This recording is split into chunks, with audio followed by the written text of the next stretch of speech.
हुआ था एक ब्रेकअप मेरा भी। शुरू करूंगी ये कहकर कि बैठो कभी चाय की प्याली लेकर, पुराने किस्से गरम करें, चाय ठंडी होती रहे और हम आंख नम करें। कि हुआ था एक ब्रेकअप मेरा भी। नहीं, ये आम ब्रेकअप जैसा नहीं है। इसमें कोई बॉयफ्रेंड गर्लफ्रेंड बाबू शोना जैसी फीलिंग्स नहीं शामिल है। ये तो बस वो फीलिंग है जिसमें एक दोस्त दूसरे दोस्त से बहुत अटैच होता है और अचानक वो दोस्त कहीं गायब हो जाता है। अचानक आपकी दोस्ती, जिसको आप बेस्ट फ्रेंड फॉरएवर की दोस्ती समझकर इंस्टा फेसबुक पर हजारों पोस्ट डालते हो, वो कहीं खो जाती है।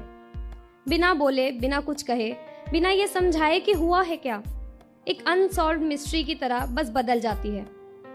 जब हम स्कूल लाइफ में होते हैं तो लगता है ये दोस्त हमारे साथ पूरी जिंदगी रहेंगे। मतलब हम प्लान्स बना लेते कि तेरी शादी में मैं ये लहंगा पहनूंगी, मेरी शादी में तू ये लहंगा पहनना, तू मुझे मेहंदी लगाने आना। और हमने तो ये तक प्लान कर लिया था कि काश कोई ऐसा लड़का मिल जाए जिससे हम दोनों एक ही घर में शादी कर पाए। पर किसे पता था कि ये सब नॉट सो हैपनिंग ड्रीम्स की तरह एक दिन खत्म हो जाएगा। 10th के बाद हम सब साथ थे और फिर अचानक सब्जेक्ट्स और स्ट्रीम्स ने हम पर अटैक कर दिया। ऐसा लगा मानो ये कोई कंट्री डिवीजन हो रहा है। A grade student science, B grade student commerce. पर उनको क्या, जिनको साथ रहना था सेम क्लास में, अभी और बहुत सारी मस्तियां करनी थी। खैर जिंदगी जीनी थी, ये फैक्ट तो एक्सेप्ट करना ही था कि हमने अपने नादान दिलों को ये कहकर समझा लिया कि स्ट्रीम्स अलग है तो क्या हुआ, स्कूल तो एक ही है। करी थी कोशिश मैंने उसके लिए स्ट्रीम चेंज करने की और उसने भी मेरे लिए स्ट्रीम्स चेंज करने की, पर बाद में पता चला कि मेरे इन टूटे दांतों से ये साइंस का एप्पल चबाया नहीं जाएगा। और वो भी समझ गए तो हम अलग हो गए। पर फिर हर रोज पीरियड्स चेंज होने के समय, टीचर के बदलने के उस 5 मिनट के ब्रेक में, या तो मैं क्लास से स्प्रिंग की तरह उछलकर साइंस के बाहर खड़ी हो जाती, या फिर वो उबलते हुए दूध की तरह नजरें चुरा कर मेरी क्लास के बाहर आ जाते। और वो 5 मिनट में अपनी अपनी क्लासेस के न जाने कितनी खबरें एक दूसरे को सुना देते थे। फेमस थे हम अपने स्कूल में अपनी दोस्ती के लिए। हर दिन इंटरवल में साथ ग्राउंड में आना और ढेर सारे गप्पे लड़ाना। फिर हर दिन जब वो मुझसे पूछती थी कि और बता क्या चल रहा है, तो हजारों कहानियां होती थी उसे बताने के लिए। कौन किसके बॉयफ्रेंड के साथ कौन सी डेट पर कौन से पीरियड में गया, सबकी खबर उस और बता क्या चल रहा है का जवाब हुआ करती थी। और फिर आता था फिजिकल का पीरियड। वो एकमात्र ऐसा पीरियड था जिसमें दोनों क्लास कंबाइन होती थी, और सच कहो तो वो इकलौता ऐसा पीरियड था जिसमें जाके ऐसा लगता था कि आज स्कूल आना सफल हो गया। वो 40 मिनट के पीरियड में अपने दोस्त के साथ बैठकर दुनिया जहान की बातें कर लेते थे हम। और एक वही ऐसा पीरियड था जिसके खत्म होने पर मुंह पे एक निराशा आती थी कि अब फिर से अपने दोस्त को छोड़कर अपनी क्लास में वापस जाना पड़ेगा। उन दिनों बहुत से डांस परफॉर्मेंसेस में भी हिस्सा लिया था हमने, कुछ ज्यादा ही फेमस थे स्कूल में। कितना हसीन टाइम था ना वो।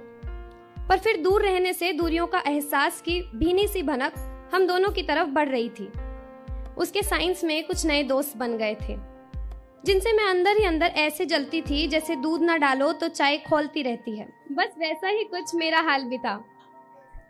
ऑब्वियसली ये बोलने में थोड़ी सी हेजिटेशन तो थी कि इसलिए कभी उसे कहा नहीं, पर मजाल है आज भी कोई उन सब के बारे में एक भी बात बोल दे। अपने ग्रुप की डॉन हुआ करती थी मैं। सबको सजेशंस देना, सबकी प्रॉब्लम सुन के अटपटे से सॉल्यूशंस देना, ये सब मेरे जिम्मे था। उस समय ऐसा लगता था मानो स्कूल जाने का सिर्फ एक ही रीजन है, और वो थी मेरी बेस्ट फ्रेंड। पर फिर जब वो साइंस में गई तो लगा कि स्कूल जाने का सिर्फ एक ही रीजन है, वो है फिजिकल का पीरियड। पर फिर जब उस फिजिकल के पीरियड में एक ही सीट पर बैठ कर भी उसकी बातें मेरे से 4 सीट आगे बैठी लड़कियों से ज्यादा होने लगी, तो मैं समझ गई कि उसके पास रहकर भी शायद मैं उससे अब कोसों दूर हूँ। शायद उसके दिल में इस कॉमर्स वाली लड़की के लिए अब वो BFF वाली दोस्ती नहीं रही। लगता तो था कि जाके कह दूं उसे कि हिमांशी तुम सिर्फ मेरी हो, तुम्हें मुझसे कोई छीन नहीं सकता। फिर हाँ, वही एक हिंदी फिल्म की चीजी डायलॉग मारने से उसके दिल के तार वापस से मुझसे जुड़ने नहीं वाले थे, तो खुद को समझा लिया और धीरे धीरे कॉमर्स में ही एक नई दुनिया बसा ली। अब क्लासरूम के बाहर हर 5 मिनट में कोई नहीं आता था और फिजिकल के पीरियड का भी इंतजार कोई नहीं करता था। वो खुश थी और बाकी सब भी, पर मैं कहीं ना कहीं चुप थी, बहुत चुप। हाँ, उसको दिखाने के लिए बहुत हंसती थी, थोड़ा बहुत स्टाइल भी मार लेती थी, और सच बताऊं तो अपनी कॉमर्स की फ्रेंड्स के नाम में कान में जान के फुसफुसाती थी। लगता था जेलस होके एक बार तो कहेगी मुझसे, बातें क्यों छुपा रही है, क्या हुआ? पर कुछ नहीं हुआ, कुछ नहीं छुपाती। मैं उसको बोलती कि मैं तुझसे कुछ नहीं छुपा रही हूँ। उसे जेलस फील कराने की टेक्निक्स थी। सोचती थी अगर वो मेरे बिना खुश है तो मैं क्यों नहीं हो सकती। मुझ में भी मेरा वो आई मी माई सेल्फ वाला एटीट्यूड जागा और मैंने सोच लिया था कि अब मैं उसे कभी याद नहीं करूंगी। अब बेस्ट फ्रेंड फॉरएवर वाली इस रिश्ते का ब्रेकअप हो ही गया है तो ब्रेकअप ही सही। पर अब लगता है कि मूव ऑन करना ज्यादा इजी होता अगर ब्रेकअप कोई नॉर्मल ब्रेकअप होता।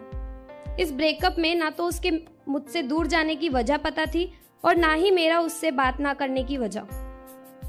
और आज जब उसका मैसेज आया कि क्या चल रहा है, तो हर बार की तरह बहुत हेजिटेशन हुई, बहुत तकलीफ हुई ये बताने में कि बस कुछ नहीं, सब बढ़िया।